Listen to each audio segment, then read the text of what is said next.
हम आपको जो है इमली की खट्टी मीठी चटनी बनाने का तरीका बताएंगे, जो कि रमज़ान शरीफ में भी हर चीज़ में इस्तेमाल होगी। है ऑलराउंडर चटनी है।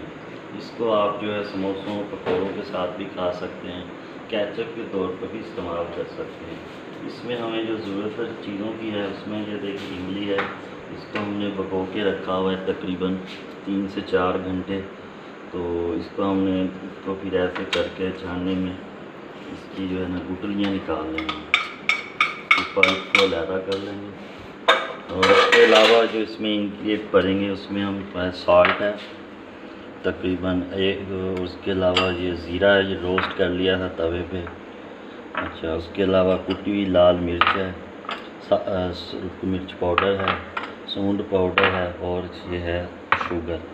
ये चीज़ें जो हैं हम इस्तेमाल करेंगे। सबसे पहले हम चलो